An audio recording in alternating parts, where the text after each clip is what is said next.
Hey guys, welcome to my channel. And if you're a returning subscriber, I want to say thank you very much. And if you're new to this channel, please subscribe. You subscribing helps me to know that what I'm saying, my mission, is being successful, and more people are interested in what I have to say, and teach you about Odinaani-4. So I'll be talking about things or causes of setbacks, because in this line of work, or as a researcher Igbo spirituality and as a writer of Igbo spirituality, what I complaints I get from people often is people telling me that they performed one or different forms of sacrifices, and at the end of the day nothing happened, nothing productive happens for them. Although I made a video earlier talking about your mindset, your intentions towards coming into Odinaani. It plays a huge factor. But apart from your personal dispositions at the particular point of performing a sacrifice, there are also different factors why sacrifices you performed weren't successful or didn't really yield any dividends or any fruit. So I'm going to be talking about the causes. Now, first of all, I'm going to talk about some spiritual agents that we look at as Ocho or Raku or Akoheli. Now we kind of misplace it, because I look at all this Ocho or Raku, they're just simply agents. They're agents. Now them being agents means that they are not just acting on their own. There has to be something that happened that basically made you to be suffering from Oraku, Uke, Ocho, and the rest of it. Now these kind of energies, they can come from your Onyowa, which is your reincarnator. They can come from an alose. Maybe you did something you're not supposed to do. We call it more Egban Mother Ocho, or more Egban Mother or Oraku is some mother. Now Oraku is something you actually can get it from having multiple sexual partners, and basically doing something you're not supposed to do, some sort of crime, some sort of evil, whatever you committed. So these spirits or energies, they are agents. Now what they can basically afflict your life, they can afflict my life, they can afflict you, but they are just, I look at them as just symptoms.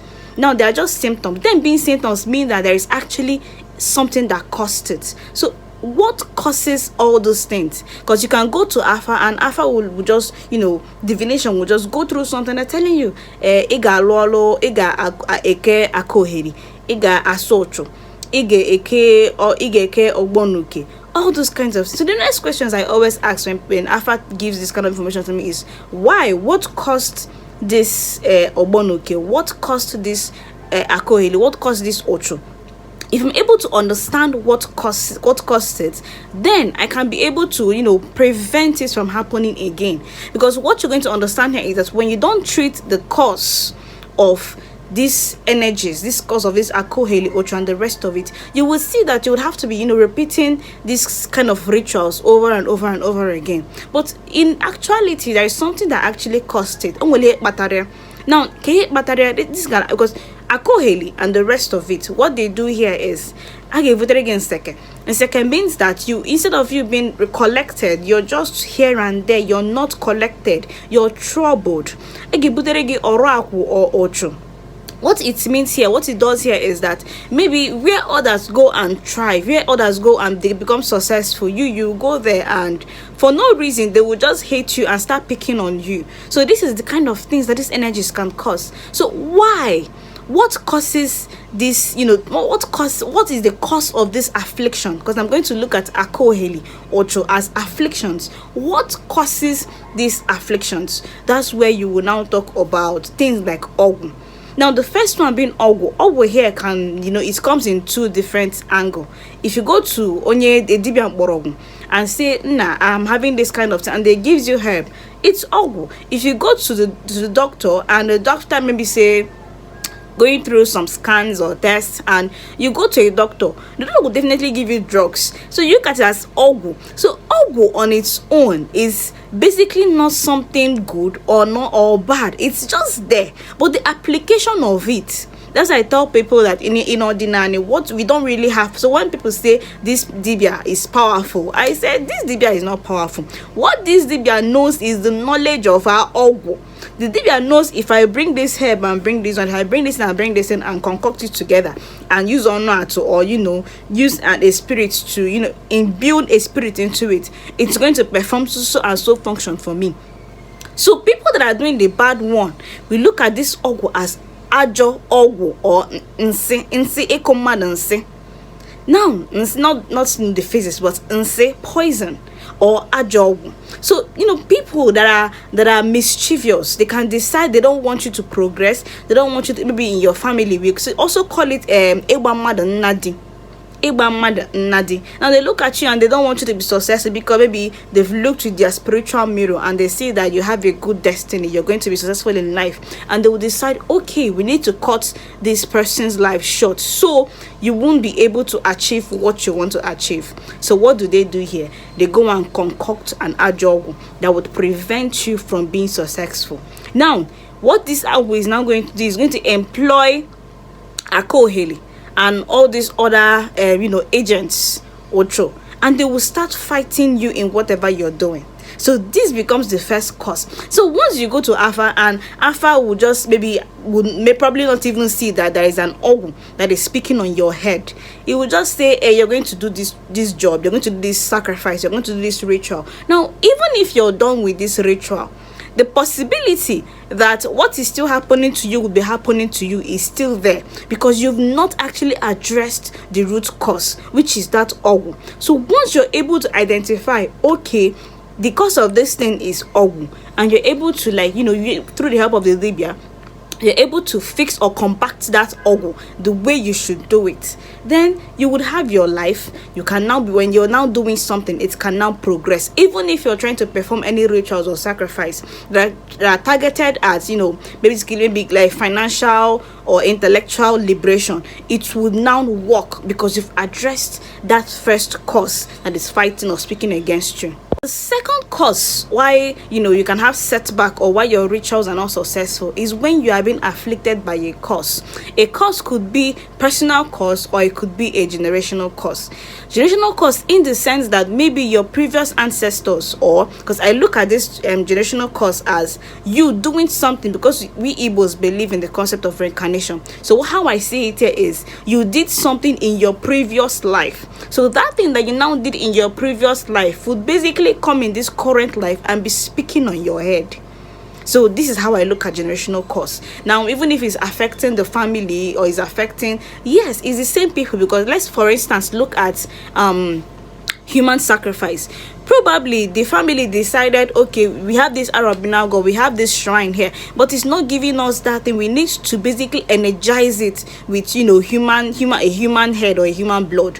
They will now decide to get that they will not this their and what they will now do here is they will now basically kill somebody unjustly, and when that thing happens, the whole family in the next reincarnation will now be suffering from that thing, and we now look at it as generational curse. So generational curse can be something that is speaking on your head. Now on a personal note here, it could be something you did to somebody. Maybe you encouraged a girl that got pregnant for you to abort the baby, and she doesn't want to abort the baby and she's cursing you, or you abandoned her and she's cursing you. So there are so many reasons why a personal curse could be speaking in your life, speaking on your head. Even when you perform sacrifices, they are not going to work because that curse is there. Now until you fix that curse, this is when things can actually start moving for you. When you now perform any sacrifice or rituals, it will now happen. So the third cause that I'm going to be looking at here, the third cause of setback in our life, in your life, in whomever's life, is abomination. Arrow. Now we have to understand here that Aja in Igbo cosmology is the custodian of morality. We're talking about your morals, anything that we could look at as customs and norms. It falls under the jurisdiction of Ajane. Now you see Igbo people, we say things like ine meluane, ime ife meluane, ije mezie or ipezie ane. That's why they will tell you that the only people that should be doing anything relating to Arrow are people from Munri, or people or with or for Ajani, which is Ezani. You don't basically injure or just do anything that is going to result to loss of life. So if you do other things such as burning of your ancestral shrine or bone of an ancestral or for all those things and others that I did not list here, like eating an animal that your people here, let me say an animal that your people consider as a sacred animal, whether you ate it in your village or you ate it elsewhere, it's also going to consider as an arrow in our cosmology, and you would have to cleanse it through a wallow. Now once you do it, you're basically going to have yourself, and if you're performing any ritual or sacrifice, it's basically going to be successful. Now another most important one that causes a setback is Iyuwa. Owa, oath of life. Now we have to understand that Iyuwa, we have your chi or onyowa as a witness, and this Iyuwa is ananguya before Apo Okalete, according to the Igbo cosmological thoughts. Now at this point, this Iyi can come from your previous life experience. If you're a woman and because maybe you got married to so in so family and you were being maltreated, you were not treated well, you can decide that in this current reincarnation you're not going to basically get married. Now in this current reincarnation and you're trying to get married, your ndotu, your spiritual forces will start fighting you on that particular adventure, because you're now going away from that Iyuwa that you signed before Apokalete. So once this thing is happening, your Iyi would basically come. Maybe you've performed a number of sacrifices and you wanted to be successful, but your Iyi would basically come back and start saying that this thing cannot happen because it's against your agreement. So in their thoughts here, they are doing what they think is best for you. They're doing what they think is best for you. So what happens here is, all those things I just pointed out here, what they do, they speak against you. If something is going to happen to you that is supposed to maybe make you successful, maybe help you to fulfill something that you want, these causes or these things will come and start speaking against you, because you need to first of all go back and appease it, go back and settle it. If it is your Iyuwa, you're going to go through Afa. When you go through Afa will now tell you, okay, it's your Iyuwa that is causing this problem for you. You've identified it's your Iyuwa. It's your own. So many rituals and sacrifices that are targeted at basically helping you to basically fix it. Now, if this Iyuwa now,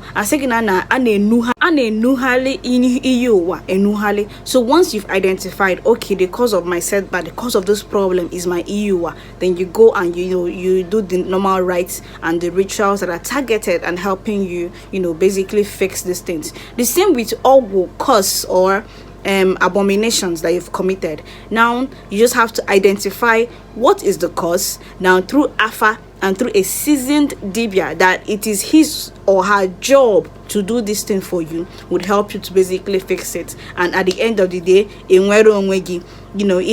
all the afflictions will basically just live your life, and you will basically live a fulfilled life. So I'm going to stop this video, guys, and until next time, don't forget to subscribe and comment, and if you have any video specifications, don't also forget to tell me about it. So until next time, yeah guys, yeah.